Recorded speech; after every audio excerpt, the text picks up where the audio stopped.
Hello friends. So it's been a while, and to be perfectly honest, I feel like I've forgotten how to talk to you.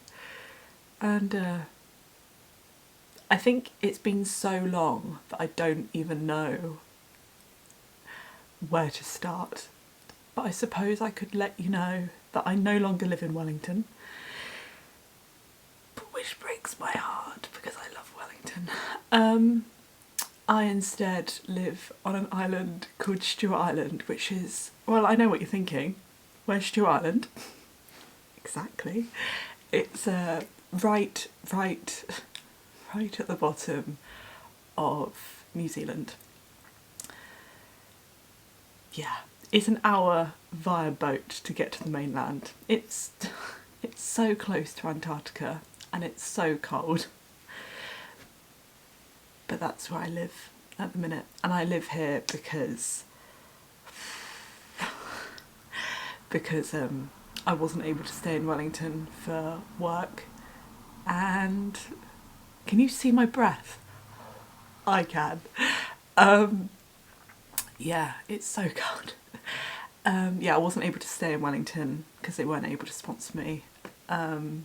So, COVID, of course it was. So instead, I had to move to Stewart Island because it was one of the very few places that I could find where they were able to extend my visa. So here I am on Stewart Island. So for those people that don't know about Stewart Island, which I suspect is every one of you, there are approximately 400 people that live on the island.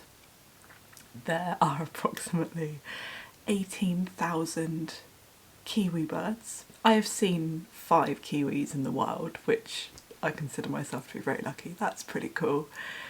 But yeah, there's not much else. There's a supermarket, which is very much a corner shop. There is a post office. There's a museum. That's about... Oh, there's a cinema. And in the cinema they play one film. It's called A Local's Tale. Tale spelled T-A-I-L. And it's about Stewart Island from a dog's perspective. It's just the one film and it plays like twice a day. And it's been playing for years. And that's it. It's very small. You know, often, I don't know if you're vegan or vegetarian, and the go-to question, which I have received many a time, is like, well, if you were stranded on an island, what would you eat? Well, I consider myself now stranded on said island, and I figured I would show you...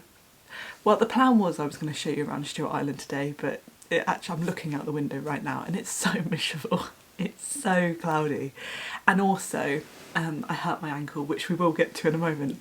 When everything's just better, I will show you around Stewart Island and I will detail my experience of being a vegan on a practically deserted island.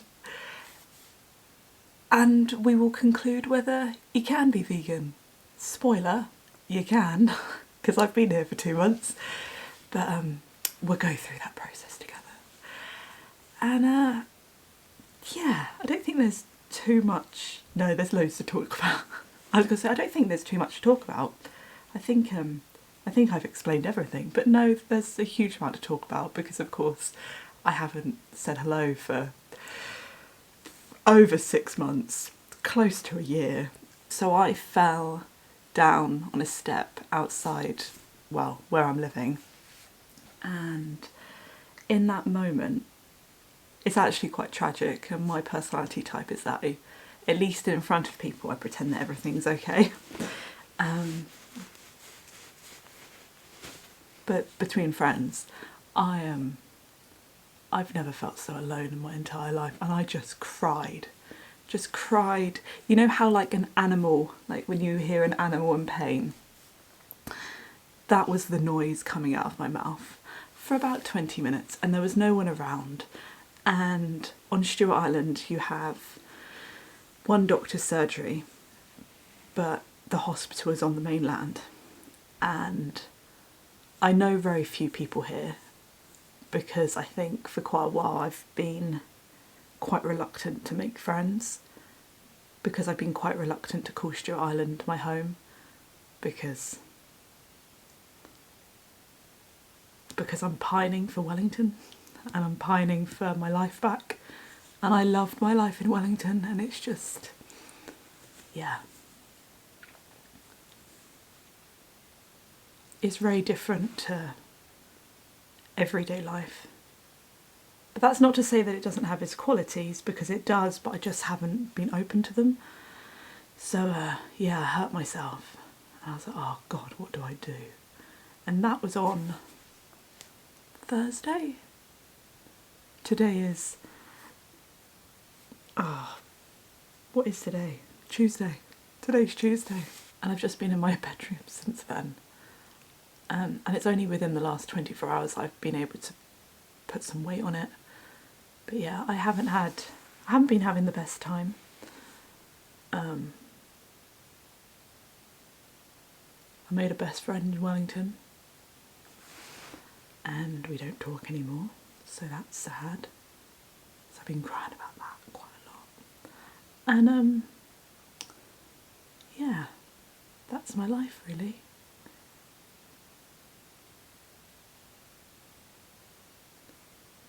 But it's not all bad. I mean, I have my health, my hair looks great, and I'm back.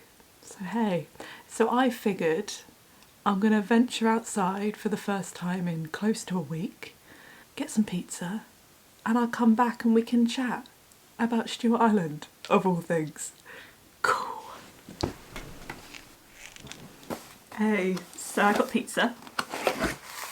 I also did my hair, thanks for noticing. But pizza is essentially vegetables on bread. So they did have the option, or I did have the option, of putting vegan cheese on it, but not a massive fan. And I'm gonna try and cross my legs, even though my foot is killing me. And just chat to you before I eat, although before I properly eat, shall I show you? Oh, it's yeah, it's quite bad. It's really swollen. It's just yeah, it's just like a throbbing pain, and it's hot. So I saw the nurse on Thursday when it happened, and then I saw a doctor on Friday. Both were pretty confident that it wasn't, ow. Both were just turned it the wrong way. Both were pretty confident that it wasn't broken, although both suggested that I should just go to Invercargill, which is the closest hospital, and to get there it requires an hour boat. So they suggested that I should go and get an x-ray, and I just haven't, and I haven't, partly because, actually it's the main reason, is because it's just so painful, and the idea of walking down to a boat, it just wasn't an option, if I'm honest, whereas now it is. So I've booked a boat to go, sorry I'm just licking the tomato sauce, so I've booked a boat on Friday. So I will take you with me to Invercargill, although I suspect I will probably just be at the hospital, but I'll take you on that journey with me. So as I mentioned, I am on Stewart Island. I didn't think I'd ever be here, but they gave me a really wonderful opportunity to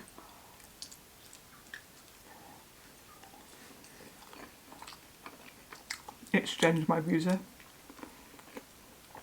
And I'm not sure I mentioned it too much on camera, but my friends and family know that I am not the biggest fan of the UK. In fact, I didn't like it. I haven't liked the UK for quite a while, but particularly post-Brexit. It's just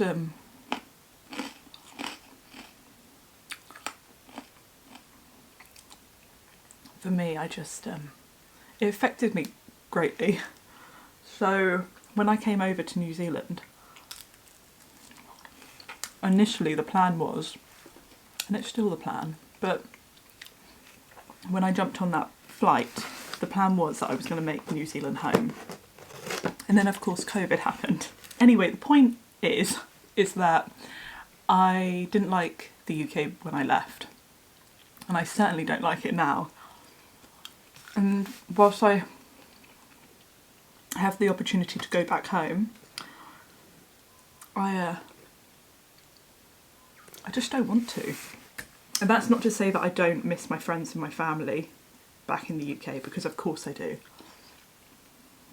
But I just know that I will regret jumping on that plane. So, with that being said, the way that I'm thinking at the moment is that I should perhaps give New Zealand a go. So I'm desperate to get back to Wellington, so I've applied for a few jobs, and I'll keep on applying until,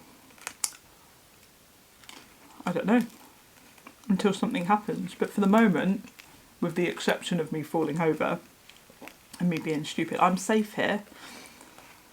I've just got a lot of time to think. A lot of time. But I found out when I went to get this pizza that there's a yoga studio. So I might immerse myself into yoga, read some good books, and figure out what I want. The plan, so I've been quite unhappy for quite a while. Well, not that long, a couple of months. And during those 2 months I was thinking to myself, oh, well, I will, spend however long I need to down here, and then I'll go home. And when I go back home, I'll do my PhD, which is something that I've been talking about for the last 5 years. And then I'll come back out again. But the idea of spending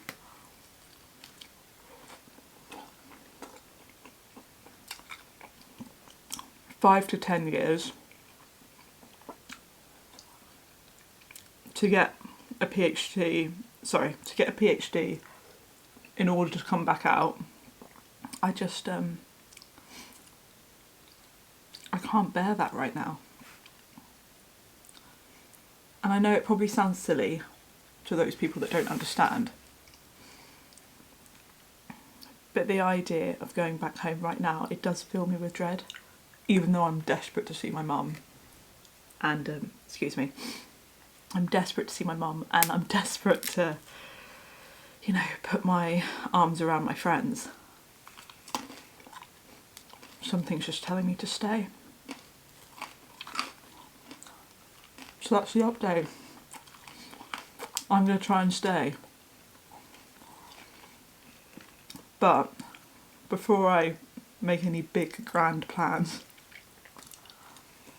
I do need to make sure that my foot isn't broken, because I'm not 100% convinced. So I am going to check it out on Friday. And I will take you with me. And aside from my friends and my family, the other thing that I miss on Stewart Island is dumplings, because they don't exist here. So I'm going to consume not only so many dumplings whilst I'm there, but I'm going to buy a load and then bring them back over on the boat.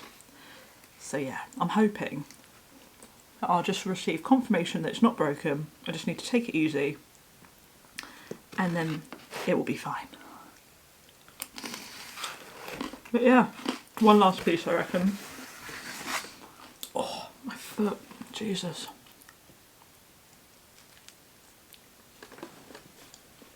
But I am jealous of all of my friends heading into summer now, because I, of course, am heading into winter, and it's just a bit miserable. Although yesterday was quite nice, but for the most part, it's just cold and damp. And because it's so close to Antarctica, it gets really cold. So yeah, I miss summer. I miss my friends. I miss putting my arms around my mum. but for whatever reason, I'm being told to stay here. Just by like gut feeling.